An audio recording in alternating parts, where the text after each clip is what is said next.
नमस्कार साथियों, स्वागत है सुशील संवाद में, जहां शब्द नहीं संवाद होता है, जहां संतों की वाणी और उनके विचार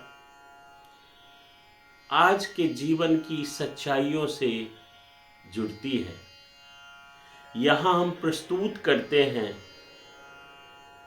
संतों की वाणी, उनके दोहे, उनके गहन अर्थ और मन को शांत व जीवन को सार्थक बनाने वाला संदेश। यदि आप सत्य, सादगी और आत्मज्ञान की तलाश में हैं, तो यह स्थान आपका है। आइए संतों की वाणी के इस प्रकाशमय सफर की शुरुआत करते हैं। मैं सुशील और पुनः स्वागत है आपका सुशील संवाद में। साथियों, गुरु की महिमा सभी संतों भगवंतों ने गाई है। गुरु की महिमा हम लोग बच्चों से सुनते आए हैं। गुरु जो अंधकार से प्रकाश की ओर ले जाए, उनको गुरु कहते हैं। सद्गुरु अगर मिल जाए तो कोई भटका हुआ इंसान भी सद्मार्ग पे चलने लगता है। अगर कोई सद्गुरु मिल जाए तो उंगली माल भी भिक्षु बन जाता है। अनेकों अनेक उदाहरण हमारे बीच में हैं कि जब सद्गुरु मिल जाते हैं तो जीवन कैसे धन्य हो जाता है। आज सद्गुरु कबीर साहब जी के कुछ वाणी को लेंगे और गुरु की महिमा का गुणगान करेंगे। लेकिन इससे पहले मैं आपको बता दूं कि आंख मूंद के किसी पे भी भरोसा करना ये अज्ञानता ही समझी जाएगी। लेकिन कई बार ऐसा देखता हूं बहुत से ऐसे साधकों को कि बहुत बरसों से किसी गुरु महाराज के सानिध्य में रहे, गुरु महाराज के एक एक वचनों को उन्होंने पालन किया, लेकिन कई बार समझ नहीं पाते कि गुरु हमें कभी ऐसे मार्ग में धकेल देंगे कि जहां से निकलना, जहां से बाहर होना नामुमकिन सा लगने लगता है। और हमारा जो देश है वो बहुत ही सेंसिटिव, बहुत ही इमोशनल व्यक्ति रहते हैं इस देश में। यहाँ के लोगों को अगर गुरु के तरफ से किसी भी तरह का जब ठेस पहुंचता है, आध्यात्मिक बात छोड़ दीजिए, वो हृदय से इतना टूट जाता है कि उनको भक्ति, भजन, ईश्वर, भगवान, ये सब कुछ बहुत अजीब सा लगने लगता है। तो सच्चा गुरु, अगर कोई सद्गुरु मिल जाए तो उनके लिए कबीर साहब जी क्या क्या कहे हैं, आइए जानने का प्रयास करते हैं। सदगुरु कबीर साहब जी कहते हैं कि गुरु सो ज्ञान लीजिए, शीस दीजिए दान, बहुतक भोदू बह गए, सखी जीव अभिमान। कोई सदगुरु मिल जाए तो उनसे ज्ञान लीजिए। अगर आपको शीस भी दान देना पड़े तो भी दान दे करके आप ज्ञान लीजिए। बहुत से ऐसे संसार में लोग आए अभिमानी और चले गए, लेकिन जिसने गुरु पद को गहा उसकी मुक्ति अवश्य होती है। गुरु की आज्ञा आवे, गुरु की आज्ञा जाए, कहे कबीर सो संत है, आवागमन नशाए। जो गुरु की आज्ञा माने, मैं जितने बार गुरु कहता हूं तो मेरा मन ये बार बार अंदर से कहता है कि मैं ये बताऊं कि किसी को भी, किसी पे भी आप आंख मूंद के भरोसा ना करें। सदगुरु की तलाश में निरंतर लगे रहिए। जब उस तरह के सदगुरु मिल जाए तभी उन्हें उस प्रकार की पदवी, उस प्रकार की समर्पण दीजिए, नहीं तो तलाश में लगे रहिए। गुरु की आज्ञा आवे, गुरु की आज्ञा जाए, कहे कबीर सो संत है, आवागमन नशाए। अगर कोई सदगुरु मिल जाए, व्यवहार में साधु को गुरु की आज्ञा अनुसार ही आना जाना चाहिए। सदगुरु कहते हैं कि संत वही है जो जन्म मरण से पार होने की साधना करता हो, जो माया में, जो धन में, जमीन में, दौलत में, अगर उसी के विषय में चर्चा करता हो, उसी में लगा हो, तो आप सावधान रहिए। गुरु पारस को अंतरो, जानत है सब संत, वह लोहा कंचन करे, ये करी लीहे महंत। गुरु में और पारस पत्थर में अंतर है, यह सब संत जानते हैं। पारस तो लोहे को सोना बनाता है, पारस तो लोहे को सोना बनाता है, परंतु गुरु शिष्य को अपने समान महान बना देते हैं। जो गुरु होते हैं, सदगुरु होते हैं, वो अपने शिष्य को अपने जैसा बना देते हैं। पारस तो लोहा को सोना ही बनाता है, लेकिन जो सदगुरु होते हैं वो अपने शिष्यों को अपने जैसा बना देते हैं। गुरु पारस को अंतरो, गुरु और पारस में अंतर है। जानत है सब संत, यह सब संत जानते हैं। वह लोहा को कंचन करे, ये कर लिए महंत।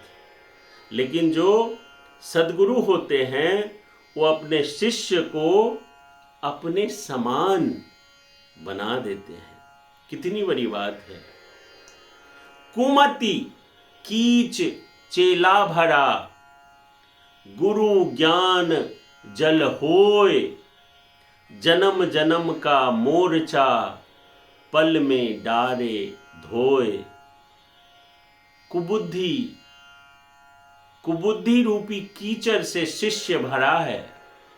कुमति कीच चेला भरा, कुबुद्धि रूपी कीचड़ से शिष्य भरा हुआ है। उसे धोने के लिए गुरु का ज्ञान जल है। जन्म जन्मांतरों की बुराई गुरुदेव क्षण में ही नष्ट कर देते हैं। गुरु कुंभहार शिष्य कुंभ है, गढ़ी गढ़ी काढ़े खोट, अंतर बाहर सहार दे, बाहर बाहें चोट। गुरु कुंभहार शिष्य कुंभ है, गढ़ी गढ़ी काढ़े खोट, अंतर हाथ सहार दे, बाहर वाहे चोट। आपने कुम्हार को मिट्टी का घड़ा बनाते हुए देखा होगा कि मिट्टी का जब वो आकार बनाते हैं तो अंदर से वो हाथ का सहारा देते हैं और बाहर से ठोक ठोक के उस मिट्टी के बर्तन को एक प्रॉपर आकार देते हैं। तो गुरु वही है, गुरु कुंभहार हैं और शिष्य घड़ा है। भीतर से हाथ का सहारा देकर, बाहर से चोट मार मार कर, गढ़ गढ़ कर शिष्य की बुराई को निकालते हैं। गुरु समान दाता नहीं, याचक शीश समान, तीन लोक की संपदा, सो गुरुवे दिन ही दान। गुरु के समान कोई दाता नहीं और शिष्य के समान कोई याचक नहीं है। त्रिलोक की संपत्ति से भी बढ़कर ज्ञान दान गुरु दे देते हैं। गुरु समान दाता नहीं, याचक शीश समान, तीन लोक की संपदा, सो गुरु दिन ही दान। तीनों लोक की संपदा से बढ़कर ज्ञान गुरु अपने शिष्य को दे देते हैं। जो गुरु बसे बनारसी, शीस समुंदर तीर, एक पलक बिखरे नहीं, जो गुण होए शरीर। यदि गुरु बनारस में निवास करें और शिष्य समुद्र के निकट हों, परंतु शिष्यों के शरीर में गुरु का गुण होगा, तो गुरु लो एक क्षण में भी नहीं भूलेगा। जो गुरु बसे बनारसी, शीस समुंदर तीर, एक पलक बिखरे नहीं, जो गुण होए शरीर। अगर गुरु कहीं भी है, बनारस कहने का तात्पर्य सिर्फ बनारस से नहीं है, कहीं पे भी गुरु हैं और शिष्य कहीं सुदूर हैं, तो भी गुरु की जो वाणी है, गुरु की जो ज्ञान है, वो सदैव अपने शिष्य के साथ रहता है और जरूरत पड़ने पर वो जो सीख है, वो जो शिक्षा है, वो शिष्य को काम आता है। गुरु को सिर रखिए, चलिए आज्ञा माई, कहे कबीरता दास को, तीन लोक में भय नाही। गुरु को सिर राखिए, चलिए आज्ञा माही, कहे कबीरता दास को, तीनों लोक भय नाही। अगर जो शिष्य गुरु महाराज की आज्ञा लेकर के चलते हैं, तो उन्हें तीनों लोकों में भी भय करने की आवश्यकता नहीं होगी। साथियों, भय किस लिए होता है? जब आप कोई बुरा कार्य करते हैं तभी आपको भय लगा रहता है। जो सद्गुरु के सानिध्य में हो जाए, जो सत्य, प्रेम, करुणा, वात्सल्य के सानिध्य में हो जाए वो तो निर्भीक हो जाता है। उसे डरने की क्या बात है? वो तो कोई बुरा कार्य कर ही नहीं सकता है। अपने कर्म से, अपने वाणी से, अपने व्यवहार से तो उनको डरने की कोई आवश्यकता ही नहीं होती है, क्योंकि डरने की आवश्यकता तो उसको है जो कोई बुरा कार्य करे, जो किसी पे बुरी नजर रखे। गुरु मूरति गति चंद्रमा, सेवक नैन चकोर, 8 प्रहर निरखत रहे गुरु मूरति की ओर। साथियों, इतने अच्छे अच्छे दोहा है कि गुरु मूरति गति चंद्रमा, सेवक नैन चकोर, 8 प्रहर निरखत रहे गुरु मूर्ति की ओर। गुरु की मूर्ति चंद्रमा के समान है। गुरु मूर्ति गति चंद्रमा, सेवक नैन चकोर, और सेवक के नेत्र चकोर के तुल्य है। चकोर यहां पे एक पक्षी का नाम है, ये उपमा शब्द है यहां पे। वो चकोर हमेशा दृष्टि लगाए हुए आकाश की ओर होता है कि कब उसके चोंच में उस अमृत रूपी प्यास को बुझाने के लिए अमृत रूपी कोई शब्द, कोई वाणी, कोई जल टपके। गुरु मूर्ति गति चंद्रमा, सेवक नैन चकोर, 8 प्रहर निरखत रहे गुरु मूर्ति की ओर। गुरु की मूर्ति चंद्रमा के समान और सेवक के नेत्र चकोर के समान है। 8 प्रहर गुरु मूर्ति की ओर देखते रहो। दरअसल ये दोहा प्रेम की प्रकाष्ठा की दोहा है कि जब प्रेम अगाढ़ हो जाए अपने सद्गुरु महाराज जी से, तो 8 प्रहर,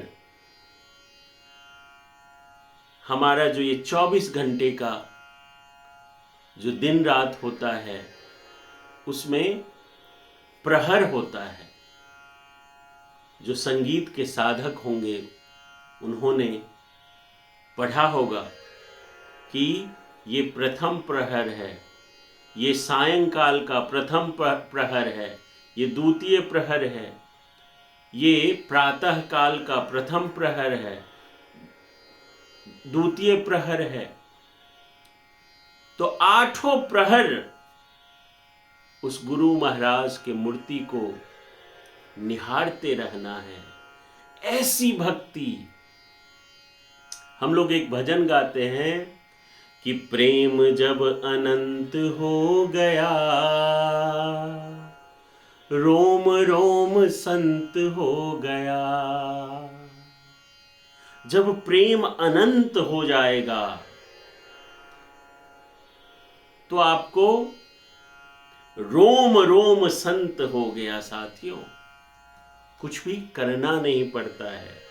किसी भी चीज के लिए आपको एक्स्ट्रा एफर्ट नहीं डालनी होगी, वो स्वतः होने लगेगा। जब आप किसी भी नाम जप में लग जाते हैं तो आप खाते पीते सोते जागते कहीं भी हैं तो आप उस नाम का सुमिरन करते हैं, मन ही मन। नाम सुमिरन का बहुत प्रभाव है और हमारे ग्रंथों में कहा गया है कि जो नाम सुमिरन है वो मुख में नहीं आना चाहिए, वो शब्दों में नहीं आनी चाहिए। मन ही मन उसका सुमिरन होना चाहिए। गुरु मूर्ति आगे खरी, द्वितीया भेद कुछ नाही, उन्हीं को प्रणाम करी, सकल तिमिर मिट जाए। गुरु महाराज की मूर्ति आगे खड़ी है, उसमें दूसरा भेद कुछ मत मानो, उन्हीं की सेवा बंदगी करो, फिर सब अंधकार मिट जाएगा। गुरु मूर्ति आगे खड़ी, द्वितीया भेद कुछ नाही, उन्हीं को प्रणाम करी, सकल तिमिर मिट जाए। संसार का सारा अंधकार मिट जाएगा। ज्ञान समागम प्रेम सुख, ज्ञान समागम प्रेम सुख, दया भक्ति विश्वास, गुरु सेवा ते पाइए, सदगुरु चरण निवास। देखिए कितनी अच्छी बात है। ज्ञान समागम प्रेम सुख, दया भक्ति विश्वास, गुरु सेवा ते पाइए, सदगुरु चरण निवास। जितना भी हमारे यहाँ पे प्रचलन में है तप करना, ज्ञान ध्यान करना, इस सब की अपनी अपनी उपलब्धि है, इस सब की अपनी अपनी महिमा है। लेकिन गुरु की सेवा से बढ़कर कुछ भी नहीं है। कहते हैं कि गुरु के चरण कमल में सारा संसार, सारा धाम व्याप्त होता है। ज्ञान समागम प्रेम सुख, दया भक्ति विश्वास, गुरु सेवा ते पाइए, सदगुरु चरण निवास। ज्ञान, संत समागम, सबके प्रति प्रेम, सुख दया भक्ति सत्य स्वरूप और सदगुरु की शरण में निवास, ये सब गुरु की सेवा से मिलते हैं। ज्ञान समागम प्रेम सुख, कहते हैं ना जहां संत समागम हो उसका सुख अद्भुत होता है। दया भक्ति विश्वास, गुरु सेवा ते पाइए, सब कुछ मिल जाएगा, आपको कहीं जाने की जरूरत नहीं है। गुरु के शरण में अगर आप बैठ गए तो आपको तीर्थ जाने की आवश्यकता नहीं है, आपको संत सम्मेलन में जाने की आवश्यकता नहीं है। जो गुरु महाराज हैं वो सभी तीर्थों, सभी समागमों का सार है। उनके चरण में सब कुछ मिल जाता है। सब धरती कागज करूं, लेखनी सब बनराय, सात समंदर की मसी करूं, गुरु गुण लिखा न जाए। साथियों, सब धरती कागज करूं, जितना बड़ा ये धरती है उसको कागज के समान मान लीजिए। सब धरती कागज करूं, लेखनी सब बनराय, सात समंदर की मसी करूं, जितने भी सात समुंदर है उसको स्याही समझ लीजिए, गुरु गुण लिखा न जाए। लेकिन जो गुरु महाराज सदगुरु के गुण हैं, महिमा है, उसका बखान नहीं किया जा सकता। 2-4-5 दोहों में उनको समेटा नहीं जा सकता। 2-4 डायरी, नोटबुक या बुक्स, ग्रंथ लिखने में उनकी महिमा का बखान नहीं किया जा सकता है।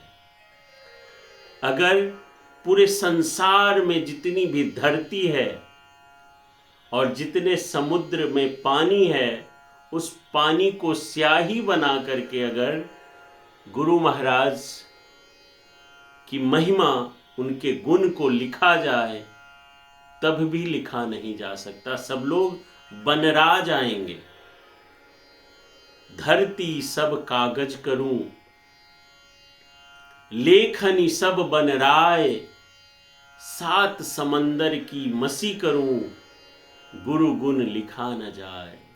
जो सदगुरु महाराज के महिमा है, गुण है, उपकार है, वो लिखा नहीं जा सकता साथियों।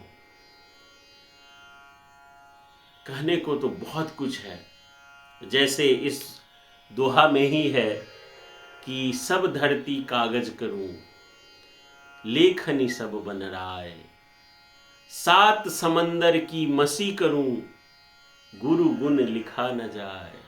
ये दोहा यहाँ पे पूर्ण विराम है कि आप गुरु महाराज की महिमा, उनकी गुण, उनका उपकार, आप कितना भी ज्ञानी, कितना भी ध्यानी हो जाइए, कितना भी विद्वान हो जाइए, आप उनकी महिमा, उनके गुण, उनके उपकार को नहीं लिख सकते हैं। तो साथियों, आज यहीं विराम करते हैं, मिलेंगे किसी और विषय पे। आप सब जुड़े, आप सबको ये सुशील संवाद कैसा लगा कमेंट करके जरूर बताइएगा। मिलते हैं किसी और विषय पे। बहुत बहुत आभार।